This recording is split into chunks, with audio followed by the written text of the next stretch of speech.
दबदबा रहेगा। दबदबा जनता का होगा और दबदबा ओवैसी साहब का होगा। जिस तरह इम्तियाज जलील सर ने 25 साल के शिवसेना के एमपी को हराया था, क्या आप 40 साल के विधायक को हरा सकेंगे? सपा को 3 बार मुख्यमंत्री बनाया, आपके समाज को क्या मिला है? एक बार सिर्फ ओवैसी साहब को हाथ को मजबूत करिए, आपको समाज को क्या मिलेगा जो आप सोचे नहीं होंगे। जबकि रामपुर विधानसभा का रिकॉर्ड टूटेगा, मोना चुनाव हारेंगी, प्रमोद का घमंड टूटेगा। सेंट्रल में कांग्रेस गुमराह करती रही मुसलमान भाइयों को, और उत्तर प्रदेश में समाजवादी पार्टी गुमराह करती रही। आजम खान साहब के साथ सपा के नेताओं ने व्यवहार किया, उनकी दुर्दशा के जिम्मेदार सपा के ही लोग हैं और खासतौर पर अखिलेश जी हैं। तो ओवैसी साहब इतने बोल्ड नेता हैं और पढ़े लिखे हैं कि वो सबसे पहले अपने समाज को ही जगाने का काम किए। लोग पछताते हैं, जैसे पिछली बार लोग नहीं समझे ओवैसी साहब को और जो वोट दे के जिसको भी जिताए हैं वो अपने समाज के लिए नहीं खड़ा है। 2027 में यहाँ पर उत्तर प्रदेश में चुनाव है, आपकी क्या तैयारी चल रही सर यहाँ पे? हमारी व्यक्तिगत तैयारी आप जानना चाहते हैं कि पूरे संगठन की तैयारी? पूरे संगठन की भी, आपकी भी? संगठन की तो पूरे प्रदेश में माननीय राष्ट्रीय अध्यक्ष का व्यापक दौरा, प्रोग्राम, मीटिंग लगी ही रही है। इसके साथ साथ जो है हमारा संगठन भी जमीनी स्तर पे काम कर रहा है जी 2027। ठाकुर जी, आप जिस विधानसभा से लड़ रहे हैं वहाँ से 40 साल से कांग्रेस है, क्या आप जिस तरह इम्तियाज जलील सर ने 25 साल के शिवसेना के एमपी को हराया था, क्या आप 40 साल के विधायक को हरा सकेंगे? ऐसा है, 40 का 46 साल से हो। सन 80 में प्रमोद तिवारी की राजनीति की शुरुआत हुई और 33 साल वो किए, 13 साल अब की उनकी बिटिया का हो गया, वो राज्यसभा मेंबर है। एक बात मैं आपके चैनल से बता देना चाहता हूँ कि अब की रामपुर विधानसभा का रिकॉर्ड टूटेगा, मोना चुनाव हारेंगी, प्रमोद का घमंड टूटेगा, और जिस पैसे और बाहुबल के दम पे अभी तक वो चुनाव जीतते आए हैं, वो सारे उनके घमंड 100% टूटेंगे और वो चुनाव हारेंगी।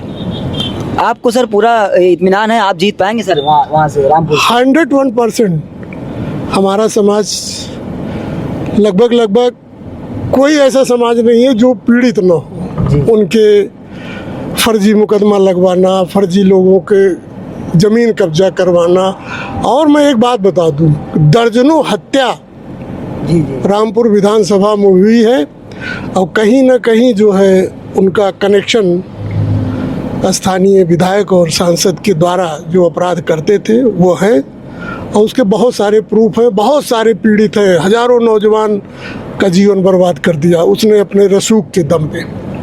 सर लोग कहते हैं अवैसी साहब की जब रैली जहाँ भी होती है भीड़ बहुत होती है, हर पार्टी से ज़्यादा अवैसी साहब की रैली में भीड़ होती है, लेकिन वोट में कन्वर्ट नहीं होता सर।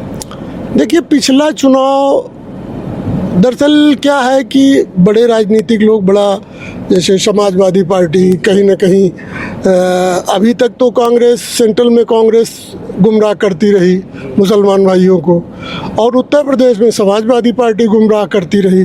लेकिन जिस तरह से आजम खान साहब के साथ सपा के नेताओं ने व्यवहार किया, उनकी दुर्दशा के जिम्मेदार सपा के ही लोग हैं और खासतौर पर अखिलेश जी हैं। तो उसको देखते हुए मुसलमान ये समझ गया, चूँकि ओवैसी साहब इतने बोल्ड नेता हैं और पढ़े लिखे हैं कि वो सबसे पहले अपने समाज को ही जगाने का काम किए और लोगों के समझ में आया, और वो समझ कर लोग अब ओवैसी साहब को सुन रहे हैं और मान रहे हैं, और निश्चित है कि वो 2027 में भारी सीट मिलेगी। सर 2017 में भी देखा गया और 2022 में भी देखा गया, सर कोई नतीजा नहीं निकलता है। अब प्रयास तो, राजनीति का मतलब है प्रयास करना, राजनीति का मतलब है अपने समाज को जगाना, राजनीति का मतलब है कि अच्छे और बुरे की पहचान बताना। अब ना समझे लोग पछताते हैं, जैसे पिछली बार लोग नहीं समझे ओवैसी साहब को और जो वोट दे के जिसको भी जिताए हैं वो अपने समाज के लिए नहीं खड़ा है। तो अब की ये सबके समझ में आ रहा है कि नहीं, ओवैसी साहब ऑल द बेस्ट। लेकिन सर बड़े बड़े नेता कहते हैं कि अवैसी साहब अपने स्टेट से मुसलमानों को भड़काते हैं। अच्छा, कौन नहीं भड़काता? कौन अपने समाज के हित की बात नहीं करता? कौन नहीं करता? चाहे वो बहन जी हो, मायावती जी हो, अपने समाज की बात करेंगी, और चाहे अखिलेश जी हो तो एक तरफा अपने समाज के लिए बहते हैं। वो तो अपने समाज को जगाना और सही को सही कहना, अगर किसी को भड़काना लगता है तो लगे, फिर उस पर तो कोई कमेंट हो ही नहीं सकता। सर, लोग कह रहे हैं उत्तर प्रदेश के अंदर बीजेपी और सपा का दबदबा है। देखिए, मन गढ़ंत कोई कह दे कि कोई दबदबा रहेगा, ये सब जुमलेबाजी है। वो दबदबा सबका ख़त्म हो चुका है। दबदबा कहीं कुछ दिखाई नहीं पड़ रहा। दबदबा जनता का होगा और दबदबा ओवैसी साहब का होगा। 5 साल कैसे रहे सर? एकदम भयंकर रहेगा, बहुत बढ़िया रहेगा। पिछला 5 साल कैसे रहा सर? पिछला 5 साल जात विशेष के लिए बड़ा नुकसानदायक रहा, और अपने वोट के लिए लोगों ने बहुत नुकसान किया, और समाज को बांटने के लिए बहुत नुकसान किया।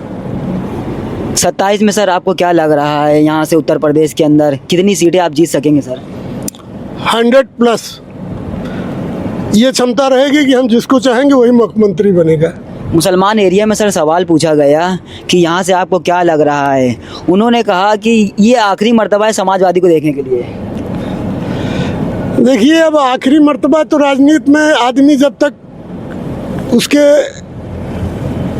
कफन पे मिट्टी नहीं पड़ जाती तब तक वो कहता है कि ये आखिरी मर्तबा है। सच्चाई यही है। तो अब इसके बाद एक आखिरी तो आदमी सपा के लोग कहेंगे ना कि अब एक बार और, तब ये समझने वाली बात है, और समझ चुके हैं। सर, उन मुसलमानों को आप क्या कहेंगे जो ये बोल रहे हैं? हम मुसलमान वही बोल रहे हैं जो उनके कहीं ना कहीं से। उनको आप क्या कहेंगे सर? हम तो कहेंगे कि भाई, आपने सपा को 3 बार मुख्यमंत्री बनाया, आपके समाज को क्या मिला है? एक बार सिर्फ ओवैसी साहब को हाथ को मजबूत करिए, आपको समाज को क्या मिलेगा जो आप सोचे नहीं होंगे। रामपुर के आवाम को सर आपके विधानसभा में क्या कहेंगे सर? रामपुर खास विधानसभा में जो हमारा आवाम है और जो हमारा मुसलमान समाज है, वो अपने दिल पे हाथ रख के देख ले कि 46 साल उन्होंने प्रमोद तिवारी को और आराधना मिश्रा मोना को वोट दिया, बदले में उनको मिला क्या? कोई एक पद मिला हो, किसी को नौकरी मिली हो, किसी को कोई सम्मान मिला हो रामपुर खास में। अगर कोई प्रधान बना है तो अपने दम पे बना है, उसमें किसी नेता का कोई रोल नहीं है। कोई ठेकेदार बना हो मुसलमान समाज का तो वो बता दे। हाँ, बेशक जो समाज को जगाने वाले थे उसमें से कुछ लोगों की हत्या हुई, क्योंकि नेताजी को कहीं ना कहीं अगर ये लगता है कि इससे हमारा नुकसान होगा तो वो अपने धन बल और बाहुबल का उपयोग करके उसको रास्ते से हटाने की बहुत तगड़ी कोशिश करते हैं। यही है। और मुसलमान भाई अब की जो है निश्चित है कि वो IEM के साथ रहेंगे और मजबूती से रहेंगे।